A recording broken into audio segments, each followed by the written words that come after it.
మనసు మనల్ని ప్రోత్సహించడానికి, ప్రశంసించడానికి ఎప్పుడు ముందుకు రాదు.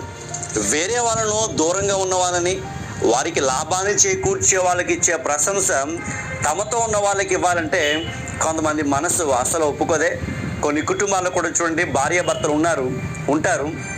భార్య ఎంత కష్టపడి పనిచేసినా, తన భర్త కోసం, పిల్లల కోసం ఎంత కష్టపడి పనిచేసి ఇంట్లో అన్నీ సమకూర్చి పెట్టినా ఏ రోజు కూడా భర్త భార్యను మంచిగా ఉండవమ్మా, చాలా కష్టపడుతున్నావు, మా కోసం నువ్వెంతో నిద్రాహారాలు మాని ప్రయాసపడుతున్నావని ఒక చిన్న కాంప్లిమెంట్ కూడా ఇవ్వరు. బయట వాళ్ళకి మాత్రం ఎన్ని కాంప్లిమెంట్స్ ఇస్తారో, బయట వాళ్ళకి ఎన్ని ప్రశంసలు, ఆహా ఎంత బాగా చేశారు, ఎంత బాగా ఈ పని చేయగలిగారని వాళ్ళని ప్రశంసించడంలో లేదా వారిని అభినందించడంలో ముందుండే వ్యక్తి ఇంట్లో మనుషులు మాత్రం ప్రశంసించరు. ఇవన్నీ కొన్ని కుటుంబాల్లో భార్యలు కూడా అంతే.